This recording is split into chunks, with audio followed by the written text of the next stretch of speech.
Hey, everyone. Welcome to another episode of Introducing the Podcast. I'm your girl, Smart Video Girl, here with another great show for you all today. I'm super excited.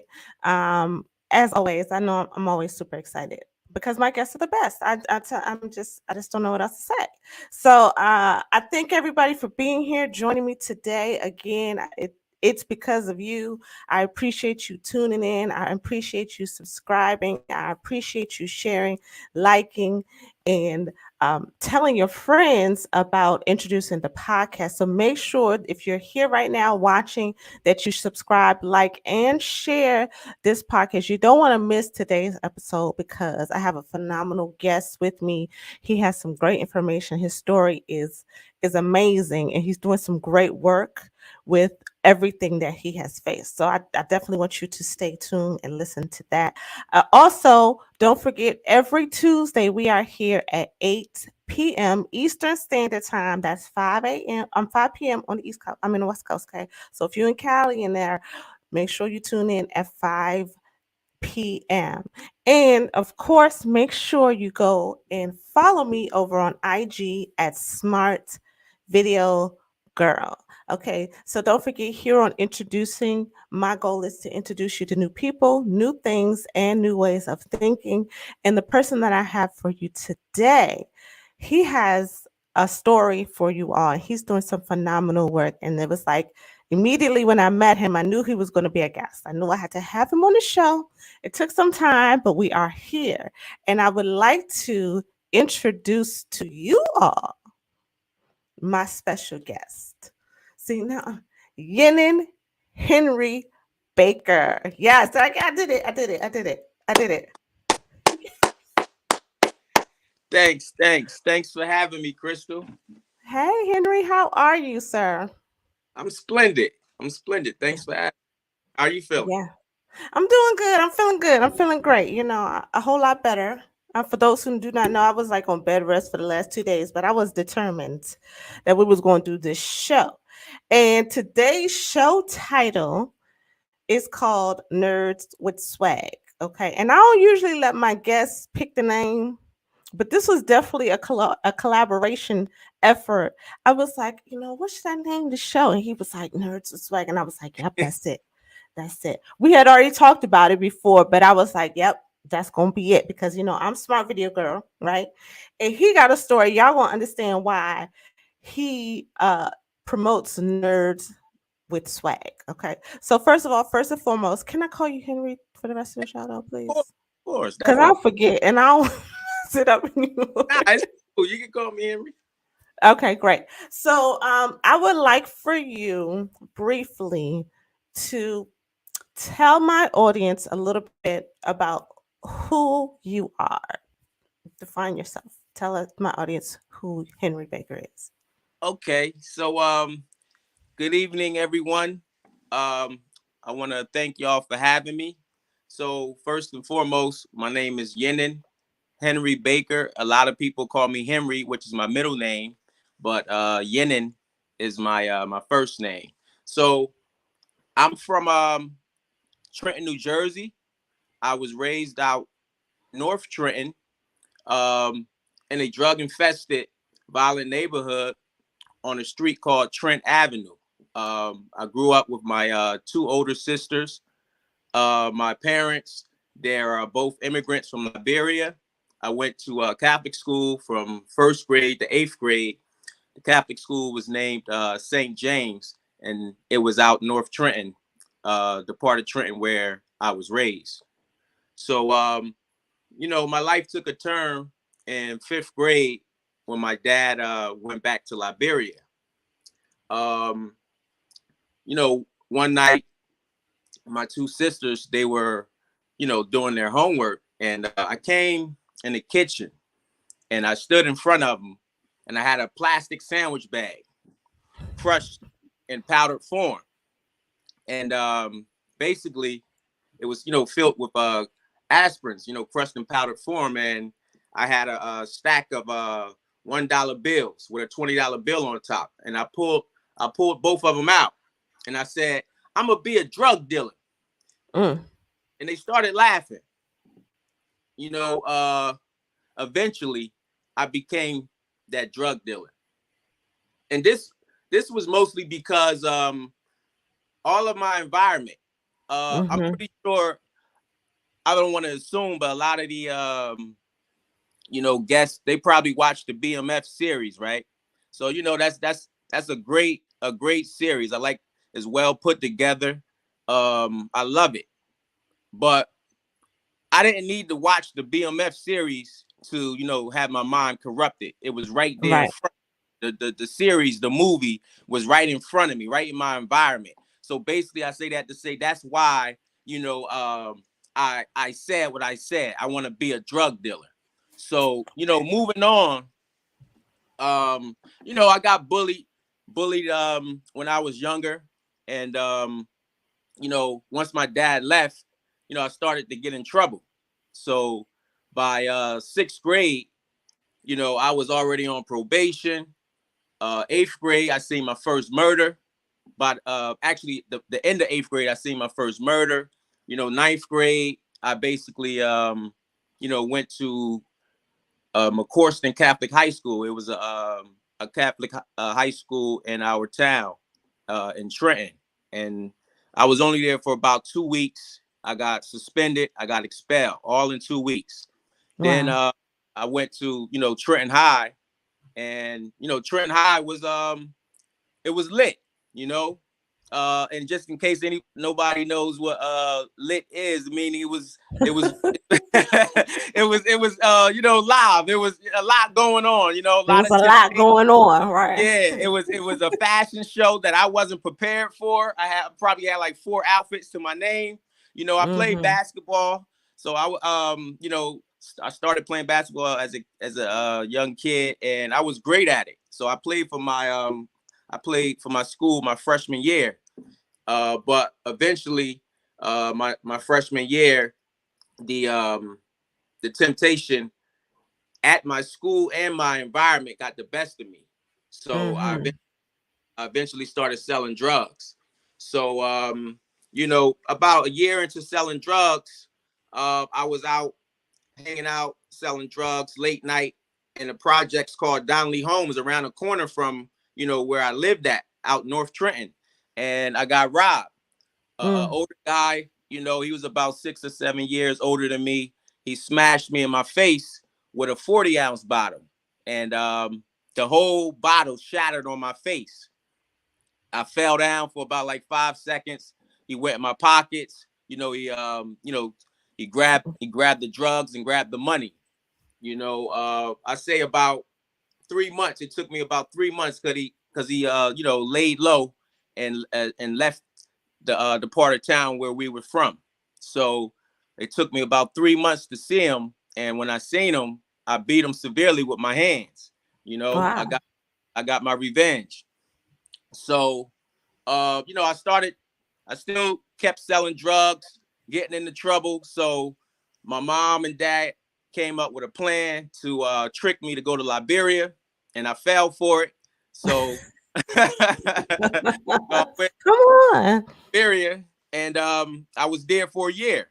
But Mm-hmm. at that time, I couldn't see the value in that gift. Actually, that was the best gift they ever gave me.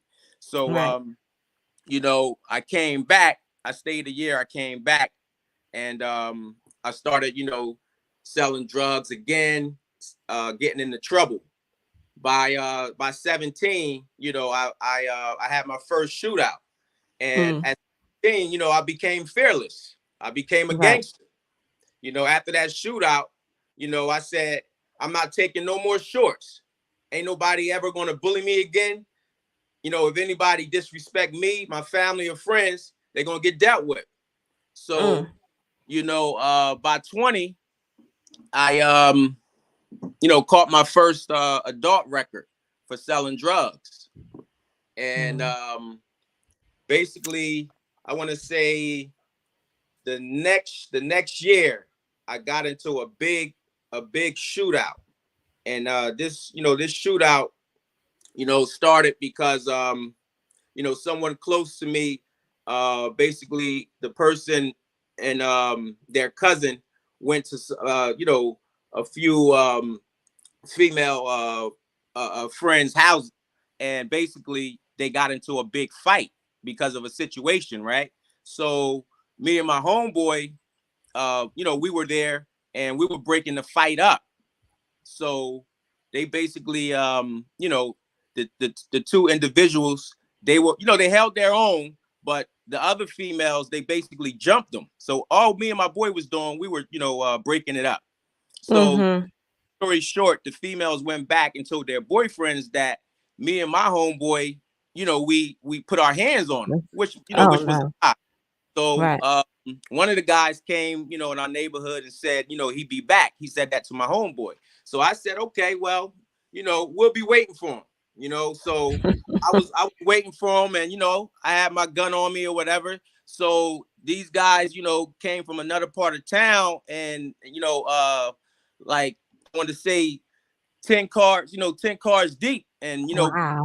they bailed out, and they started chasing my homeboy with bats, and they were this close, from grabbing them and hitting them with those bats. So I let off a shot, just a warning shot. So those guys, they didn't, respect the warning. So I just started shooting, and Wow. I shot two guys or whatever. I almost killed one, but luckily for me and him, the guy, I mean, actually the bullets ran out. You Oh know what I mean? wow. So um the Wow. result, the result of that, of course, both guys went to the hospital, whatever. And these guys were gangsters, so it stayed in the streets. You know what I mean? Yes. Yes. So fast forward, another situation, that was very instrumental in my life was one of my a close friend of mine, his mom and two little brothers, they got tied up because of his flamboyance in the drug game. So when this happened, I was furious. So I told him, and this part of the story, is about peer pressure, right? Right, right. Yeah, I want to, because you're telling the story, and it's important that he's telling the story, you guys, because these are like realities, and he is um sharing with you the things that happen that many of us or a lot of people don't see, you know what I'm saying, or the trials or tribulations and things that people go through that they don't often share about what really happens in your journey. So go ahead, continue So, on. yeah, so this is a great example of peer pressure. So I told him, I said, listen, we about to send a message to these OGs. You know what I mean? We're gonna go kill these guys. So Mm. he wasn't ready for that. And he was like, man, no, I ain't ready for this. I'm like, what? These dudes just tied your mom and brothers up, man. We about to go kill these dudes. I ain't trying to hear nothing you talking about, right? So I said, listen, you meet me here. 682 is a address of a corner store, but that's our neighborhood block. That's what we represent in my neighborhood, 682. So shout out to 682. So I said, meet me here at 682 at 6 o'clock. So I was there the next day. I met him there 6 o'clock on the dot, right? I know in his heart, he was like, I hope this dude don't show up. You know Right. what I mean? But I was there, I was there at 6 o'clock on the dot, right? So we went on a mission. We went to, go kill these dudes, right? And basically we was you know, laying low on the guys. And when the dude pulled up, I was like, all right, we about to, while he's in the car, he just pulled up. We about to, run out and get him. Right. So my homeboy froze up and was like, nah, I'm not ready. So, you know, with that, hesitation, it killed the opportunity. So finally, when after I yelled at him and started cursing him out and stuff, then, that gave him the, encouragement to You boost his bullied them confidence. into it. Right. So like I said, this is all peer pressure. You feel me? Right. So Right. basically, when we do run out, soon we run out, the guns jam. Right. Wow. So now this gives it's wintertime. So one of the guys slipped and then the other guy started running. So finally our guns started, working now. So but the guy already had a head start. The main guy that we was trying to get, he had a head start by running. So when we started, shooting at him, he had a little distance. So, Right. we was shooting at him. So we ended up having a shootout. And this particular guy, he was busting back. You know what I'm saying? He had a gun and Hmm. he was busting back. So, like I said, it became a shootout. And basically he got away. And for it worked out in his favor and our favor too, because I was coming for the kill. I wasn't playing no games. So, Right. Wow. unfortunately it didn't happen. So, that was a good thing for both of us. So anyway, moving on, that situation, that is a prime example of peer pressure. You know what I mean? He Hmm. didn't want to do it, but I was so persistent, and he ended up participating, you know what I mean, in a false attempt, Right. a murder. But it God allowed it to turn out the way it was. So that was a blessing. But Yes. so moving on, the next, I say about the next year, right? How old One are you night, about this time? which one? How old are you about this time? You talking about Oh, your I'm say about like 21. okay. Hmm. So I say the next year, I'm hanging out. Me and one of my homeboys, we come out from basically drinking. Had a night. I mean, when I say drinking, man, we had over. Back then, I used to drink a lot. Like I've been, sober, free from alcohol and drugs for about 13 years, by the way. So Yeah, over yeah. 13 years rather. So anyway, Okay. we was drinking a lot of Remy, shots of Remy and stuff like that. So we pull up at a gas station. So I see one of my homeboys and his girlfriend at the time at a gas station. It looked like they was in trouble or whatever. So I bail out, and I asked my homeboy what's going on. So a guy approached me and said something to me. I was under the influence or whatever. So I said something slick.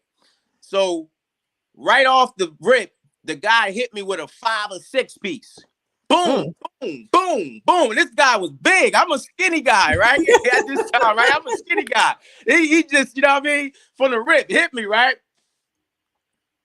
He probably dropped me. However, soon, you know what I mean? I got back up, and Hmm. I start fighting back. My homeboy, the one I came to check on to make sure he was okay, he got in his car, he leaves. Then my other homeboy that I came with, that was in the passenger side, he jumps in my car and leaves with with my car. So anyway, They me and left you? say it again. They left you. Yes, they left me. So anyway, me and this guy fighting. So he beat my behind. However, I'm a warrior though. I Hmm. went out on my shield. You know what I'm Hmm. saying? It was a bloody, a bloody match. Like he cut my eye. I had to get stitches, right here by my eyebrow. But I went out with my armor. You know what I'm saying? I went out. One thing about me, I'm fearless, win, lose, or draw, is no Hmm. running. You feel me? Right. So, Right. he took advantage of me. I'm make no excuses. I was drunk, Right. But I Right. went out on my armor though, right? So anyway, so I come home and I tell one of my close homeboys, yeah, I was fighting, blah, blah, blah. So my man looked at me, he's not, built like that. I'm gonna be honest. So he just looked like he's not gonna want to retaliate. So he ain't even say nothing, right? But my other homeboy, my other homeboy, my other homeboy was like, he was mad, he was disgusted. He was like, what? So he's like, what happened? So I told him who I was fighting, this and that. He said, I know him. You know what I mean? He played Wow. basketball, at the our famous park called Calwater Park. So he said, we got to go kill this guy. So I'm like, nah, I want to straight up. You know what I'm saying? Tomorrow we could go get it straight up. You know what I'm saying? Right. I feel I could beat him. He was like, nah, that's over with. The fighting over with. We about to put the murder game down, right? So Wow. now this is peer pressure. He put the battery in my back. Like I said, I'm a gangster, so all you got to do is put the Just battery turn in the the back. switch on. You know what I mean? And Right. I'm gonna be Mhm. with it. Right. However, I wasn't thinking about, killing this guy. I was thinking about I want a rematch. You know what I'm Right. saying? Right. So Right. this is peer pressure again. Like I wasn't. I mean, I was built for the. To take it to that level, but I was like, nah, I want a rematch. He was like, my man. Right. I said, my man was like, nah, we gonna kill this guy. So long Wow. story short, the next night we went, squatting on this dude because my man knew where, we hung at with his homeboys. So we went, we went in the bushes. We waited for about like 2-3 hours. Dude, they didn't come outside, but we know they were in that house. So Right. we got anxious, right? And I kid you not, this is the honest to God truth. That's all you're gonna get, the truth. That's all you're gonna get is the truth from me. So we got anxious. We was like, man, F that. We're gonna sit right in front of this house on the steps. Now we got real bold with it, where Y'all they can gonna see sit on us. the steps. Yeah, we were so anxious. So we like, It's like man, you will forget come hiding in these outside. bushes. You know what I mean? So I guess when we got on them steps, they seen us. They Mm-hmm. did not come out that house. So they must have been Wow. like, yeah, that's them right there. So I kid you not, the next day, somebody came to my one of my close boys and was like, yo, they called me Unkskabar on the street, but short for Unksko. Somebody came to me, my close boy came to me and said, yo, such and such told me they know that was y'all last night, squatting on them in the dark. Chill out. You know what I mean? So when I got the word back, I was like, I'm gonna let that go. But Mm-hmm. I say that to say another thing what I left out, my pride, me getting my behind whipped, you know what I'm saying? Then my man putting a battery in my back, my pride and ego was in the way. You know what I'm Yeah. saying? That Yeah. that's why, it was and just me being gangster at that time of my life, you know, it really made me, put me in that position to try to go kill someone. You know what I'm saying? Yeah. So I'm Yeah. saying that, as a man and where my mentality was back then. You feel what I'm saying? The Right. pride, the ego, and then my homeboy put the battery in my back. Then I was already in that lifestyle. So Right. that, It was easy. fuel, put fuel on the fire. So So let me yeah, ask so you a anyway, question. yes. So let me ask you a question because you've given us a journey, if you've been listening, from basically high school to now early adult 20s of you being involved in activity, drug dealing, shootouts, fights. You know, what what was the turning point? Because I what was the turning point in you changing your perception of what was going on in the streets? Like, what was something that said, "Look, I can't do this anymore." Well, you know, what changed it was, I was going to get to that, but if you want me to get to it now, prison. Yeah, okay, because I know we gonna get to it, but we only got an hour. Okay, nah. So yeah, so basically, it was prison. So I was Hmm. sentenced, to 15 years and in federal prison for basically drug trafficking. And Hmm. when I got sentenced, basically sentencing day was one of the best days of my life. So I was like, hey, I was in a great mood. I was like, I'm relieved now. I don't have that mentality no more. I know I'm gonna work on myself, throughout these 15 years, and I'm gonna become, the great person, that I am. Right. So basically, that's what happened. That was the So, turn. and how old were you when you got sentenced? I was Just for 30. 30. Yeah. So wow. So because where we just left off at, you were about 22. So there was still another 8 years of you being involved somewhat in the culture, but not fully immersed, because you do talk about how you I'm kind of just fast tracking it for everybody. How you know decided to come out, do something different, but you still kind of got sucked into or pulled into some things that were, people tried to rob you, even after you left, you went to Atlanta, you did a lot of different things to try to escape the environment, but the environment seemed to like follow you. So when you got sentenced at 30, tell us about what that transition was like. What was it that you worked on yourself? What did you discover about yourself when you were in prison, that when you came out you decided that you wanted to really do something different? Like, what was your mentality inside? Well, I got into a few fights or whatever, but the number one thing I discovered about myself, I was very irrational. I didn't have Mm, self control, so I I seen that was my weakness, you know, and I worked on it. I bumped my head, meaning I got into some fights, and actually one of the turning points was when I got stabbed. You mm, know, I got stabbed by this older guy because he tried to but ain't no try. He went in my cell and went under my bed and just violated me, whatever, looking through my personal belongings or whatever. And we got in an argument. He stabbed me. So basically, you know, from that situation, that really, really turned me. I wanted to retaliate it because I was trying to. We were about to fight right after that, but he kept running and things like that. But long story short, that right there really, changed my mentality. I let him slide. I end up, talking to him that night, forgave him. He was an older guy. I was about like 33 at the time. He mhm. was 56. So, I let him slide, but I really, really wanted to, get revenge. But I'm like, I probably, extend my stay if I do. Right, you didn't want to do that. Yeah, so basically, I learned from that situation. I'm like, man, I gotta really calm down and change my mentality, and that really helped. Help working on myself. And besides that, that number one thing, just working on my mentality, my temper, self control, and just being humble more, self educate Mm, self, and just preparing for the future.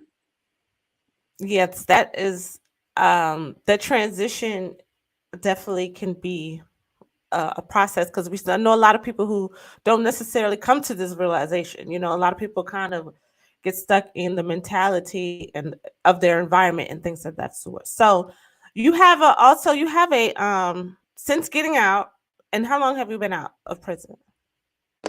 2 years, 2.5 years.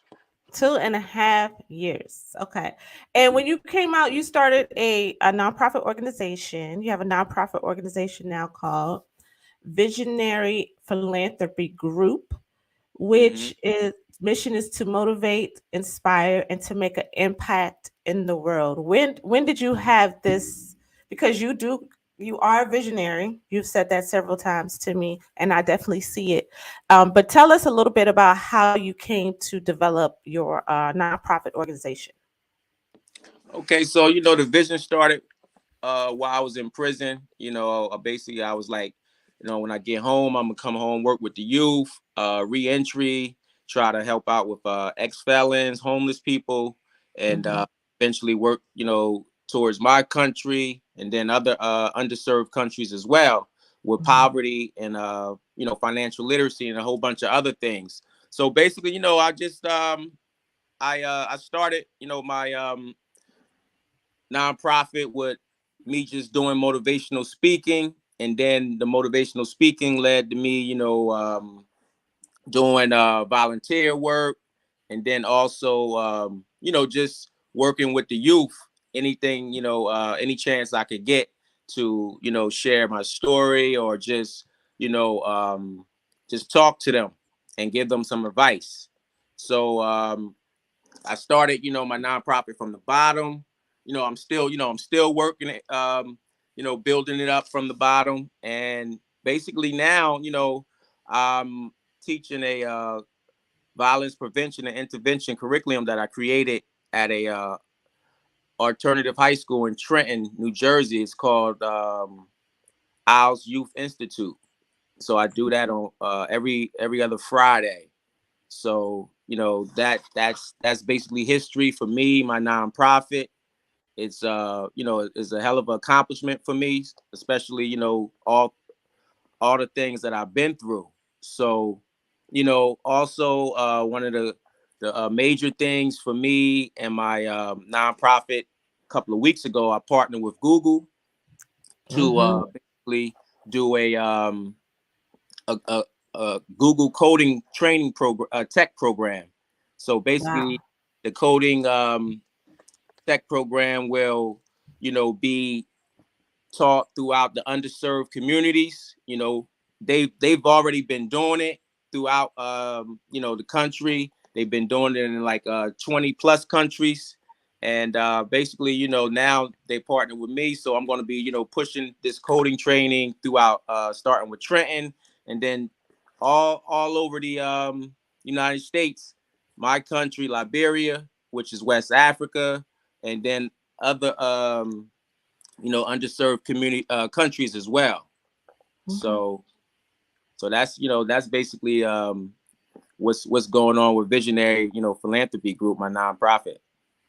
Yes, and let me tell you, this guy has been very busy speaking at several different places. I want to give a quick shout out to UCAP because UCAP is where I met you. So shout out to Rashida, Ms. Jameson over there because she does great work. That's one of the things that I love about working at UCAP is her heart for like the grassroots. Like she does, she really is a grassroots type of person, and she's very real, and she's always about helping people out where they are, and I definitely believe that. So shout out to you, Cap. Definitely. For Let me say this, Yeah. not to cut you off, Crystal. Shout out to UCAP. Shout out to Rashida Jameson. That's my mentor. And Yes. I just want to thank her for everything, man. She's like you said, she's a very real, Hmm. beautiful, powerful queen, Hmm.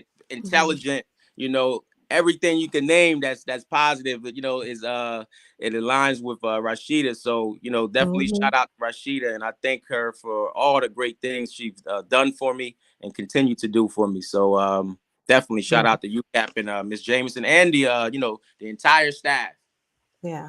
That's what's up. I love them over there. Shout out to you guys. Um, and so also with nerds with swag. Tell us, let's talk about, well, we're gonna talk about that in 1 second because y'all know I like to take a little break and tell you about some new things that are going on. First of all, make sure that you follow Visionary Philanthropy Group on Facebook. You can just look it up. It is at Visionary Philanthropy Group on Facebook. So www.facebook.com/visionary philanthropy group. Okay. Make sure you follow him so that you can find out where he is. He's always doing something. He's always speaking to the youth. He's always promoting positivity and empowering people. So I want you to make sure that you do that. And And also, guys, make sure that you tune in every fourth Thursday for my Do the Work. The Work is You Thursday, where I do a presentation and workshop on something to be mindful of. And so last month we were checking our butts. So if you missed that, you might want to check that out. How we use butt in our lives. Are we using it to empower ourselves? Or are we using it as a form of defeat? So in Henry's case, he has been through a lot of things, but he chose to choose a different path and to move forward. And now he is helping his community. So make sure that you follow me on that. You can follow that at Do the Work, Keep the Faith.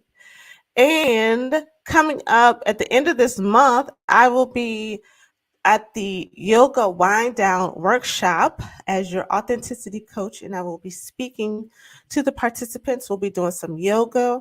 We'll have a little uh, wine and food, and then you're going to be hearing some great information from myself and Miss Tara Lewis, who is a goal strategist.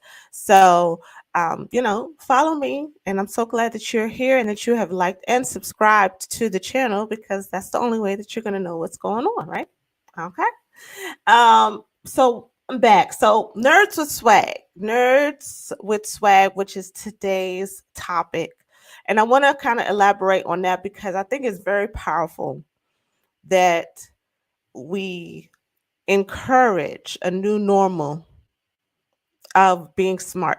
Because a lot of the story that you talk about peer pressure, you talk about at the young age, um, fifth grade, of wanting to be a drug dealer.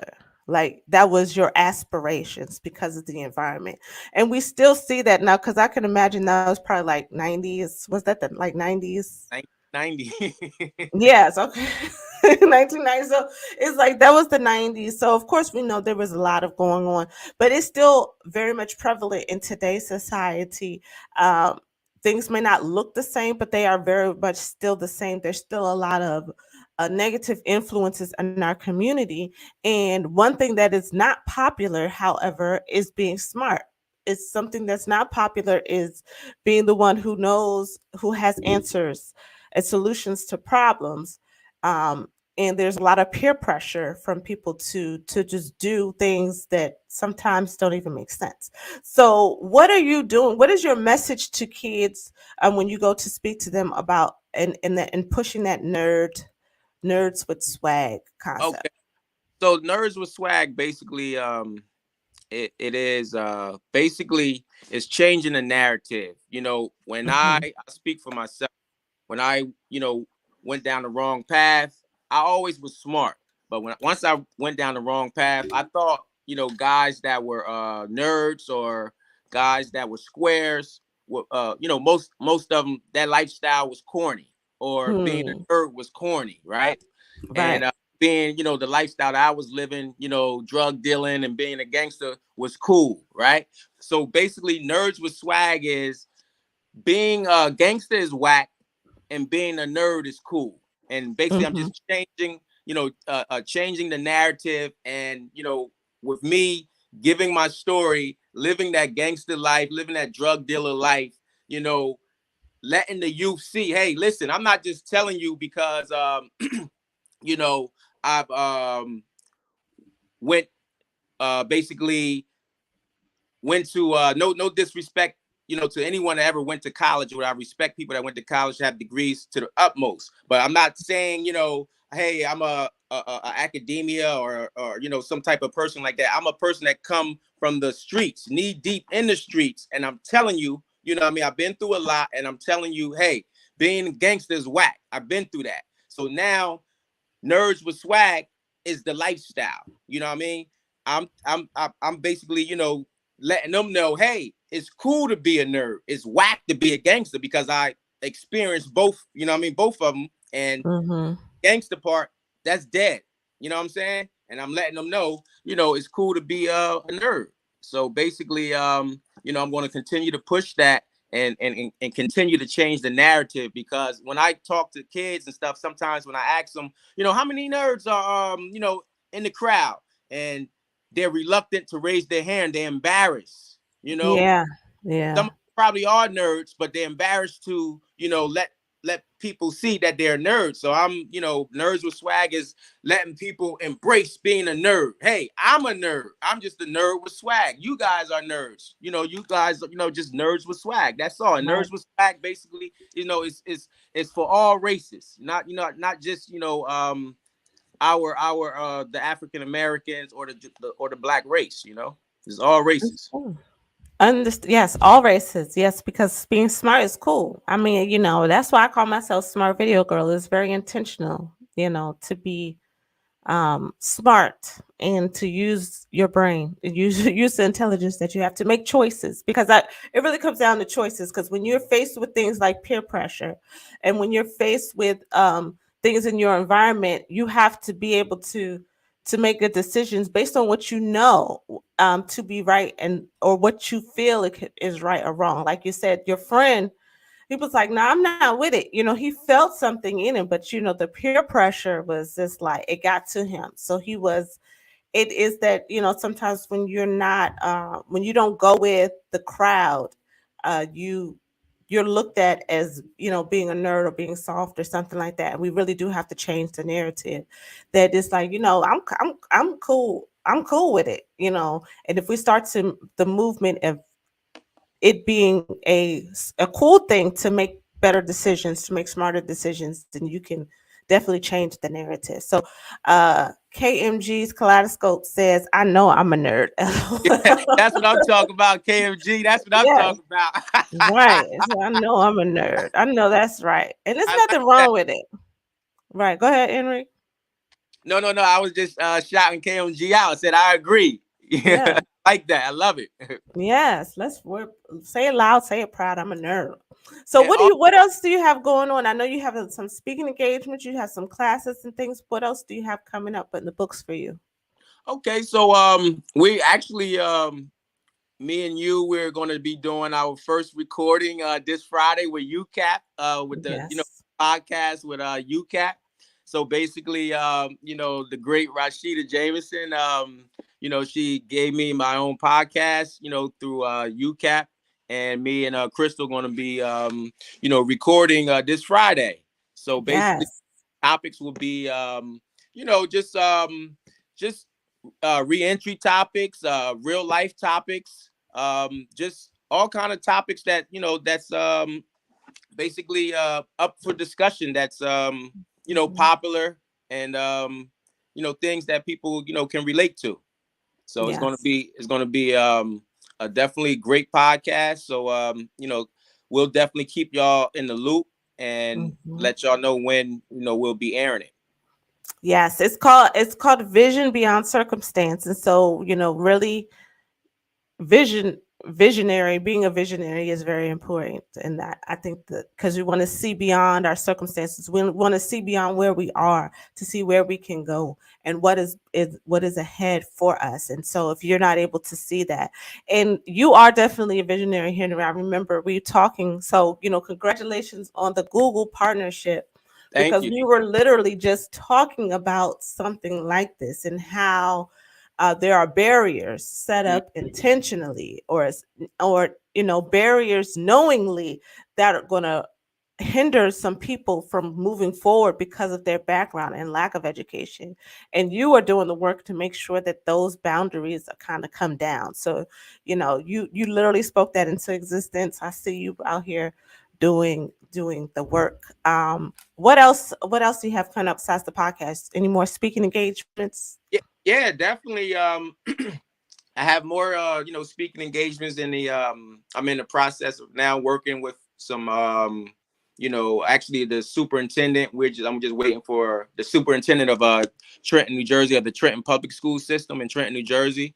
Just waiting for him to set up some dates for us to discuss. Me partnering with the district so that Mhm. I'll get to come to the schools and speak, and then also we're going to be talking about me partnering with the district, and basically bringing the coding to the Trenton public school system too. So me and the superintendent Wow. have that in the making as well. So also just it doesn't stop with Google. I'm still working on other tech companies and stuff like that. Mhm. I visited the New York Stock Exchange about 3 or 4 weeks ago, and now I have the green light to visit that on the regular. So I'm going to continue to talk to tech companies and tech executives and things like that to bring more of the tech training to the underserved community. So it's just I'm just beginning. I'm just starting. Mhm. So Yeah. also I want to say you know everyone is welcome to join the Nerds with Swag movement. So also you can follow me on Instagram, King Yenen, Mhm. KINGNYENE. Also my business page on Instagram, Visionary Philanthropy Group, and then also on Instagram, Baker International Publishing. So Mhm. yeah, I'm working hard. Every day I'm trying to connect with executives and things like that for some tech training to bring it to the underserved communities. So like I said, I'm just getting started. So uh, anyone interested in getting down with the Nerds with Swag movement, help me out. and join. Also with the Google coding training program, we're looking for volunteers. So Mhm. please contact me, because Google is willing to teach the volunteers, so that way they can teach more students Wow. well. So we need all the help we can get. So please, Wow. contact me. And before That's I end, I powerful. want to say I'm a father of three kids. Actually, they're grown. My oldest son is 27.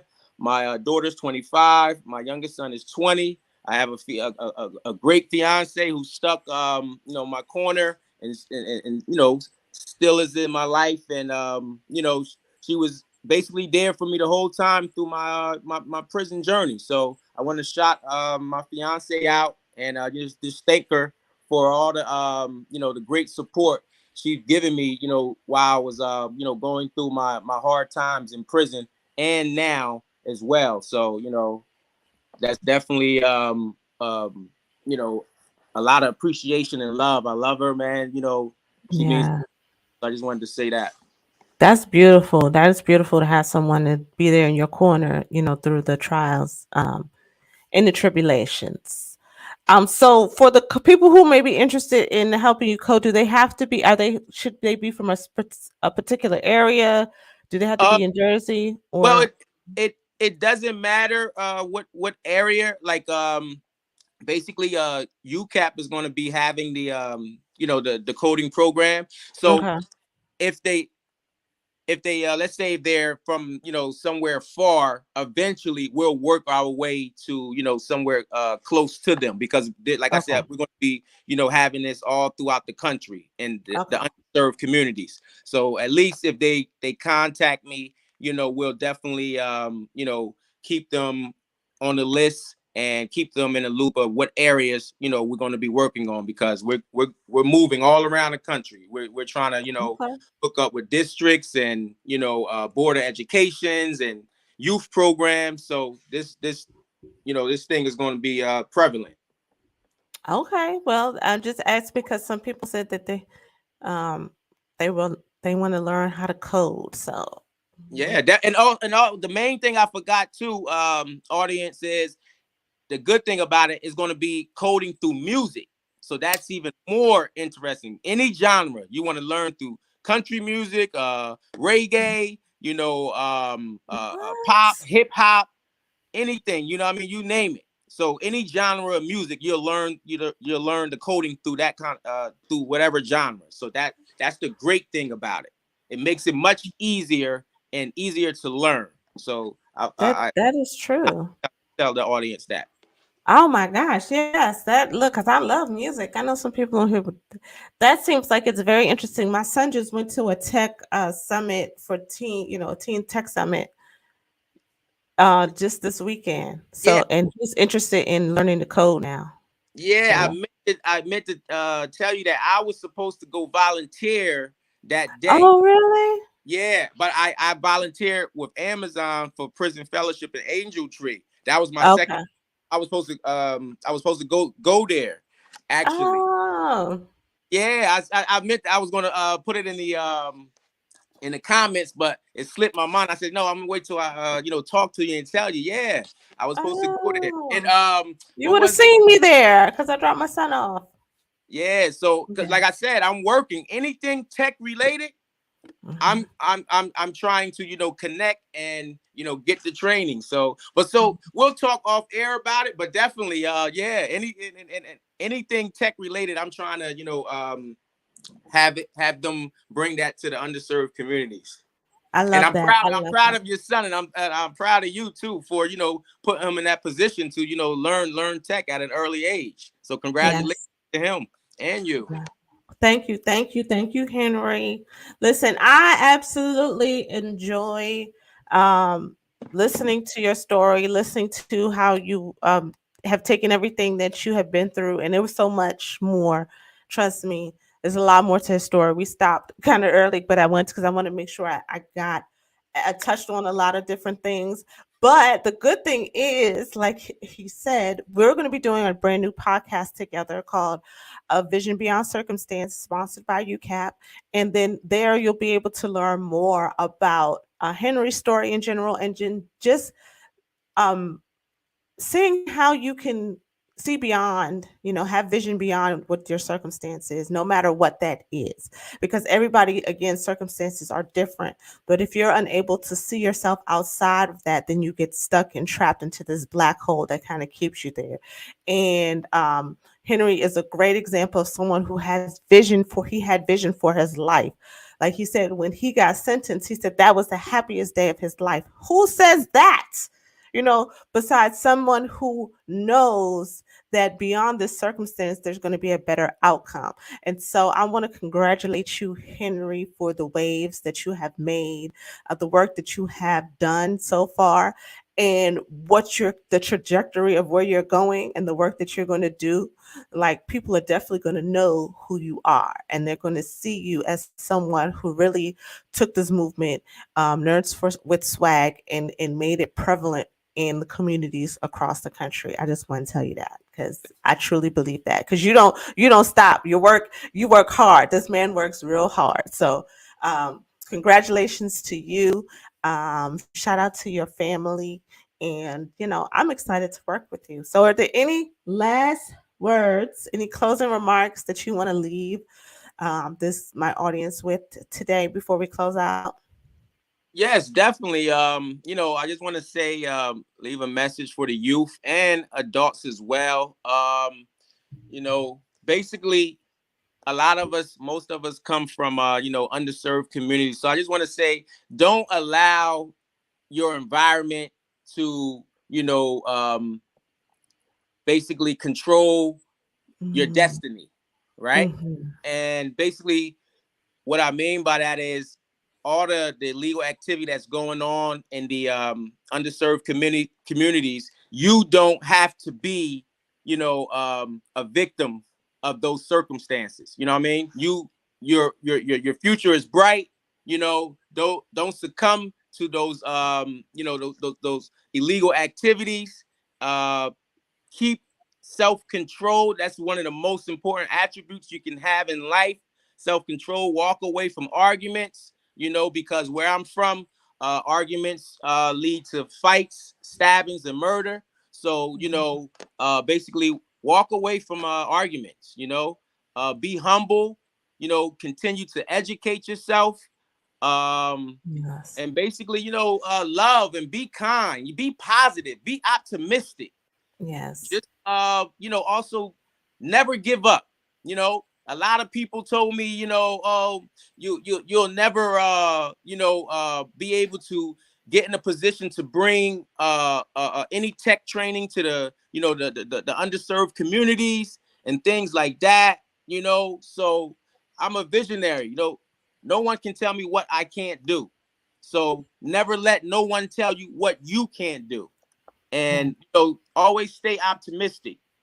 And also to the youth, basically stay away from peer pressure. Try to keep positive friends, because having negative friends is very contagious, and it can be influential to you and lead you down the wrong path. So Mm-hmm. I'll stop at that. I wish everyone the best, and everyone continue to strive. Never get comfortable of being content. Every day you want to elevate. Yes, yes. Y'all know I love that, okay? Our two biggest things, the biggest needs a humans can do is to grow and contribute. If you're not growing, then if you're not growing, then you're dying, okay? So we'll keep growing and contribute. Find a way for you to be a positive contribution to your community. Those are two things I always say, and I love that. Happy belated birthday to your April birthday. Thank, Woohoo! thank you. Yay! Yours is coming up, right? Right, yeah, mine is on Saturday. So, whoop, whoop. All Oh, right, whoop, okay. whoop. Okay, so we out here celebrating April birthdays. Yes, Yes. So guys, make sure you tune in for next week. I have another great guest next week. I'm super excited.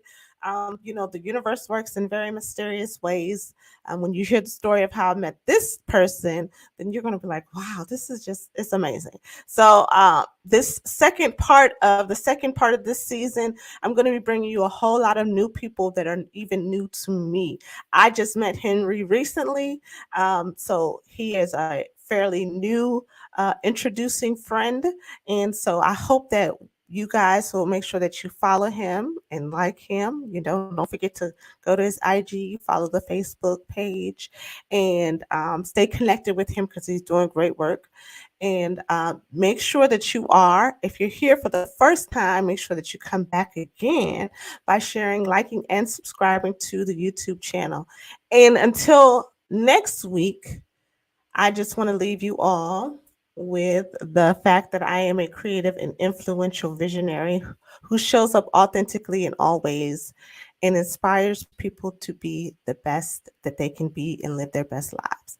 I'm Smart Video Girl. This is the podcast introducing, and I will see you next week. And one Peace. thing, real Oh, quick. go ahead. They can also. I'm on Facebook. My name is Henry Baker. Henry, and Baker. Also, they can follow me on That's on Facebook. Facebook.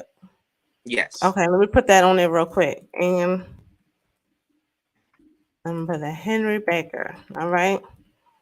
Oh, Thanks for don't having me. forget that. Anytime, and I'll see you. We'll see each other very soon. Thank you very much, Crystal. And everybody, make sure y'all spread that Nerds with Swag movement.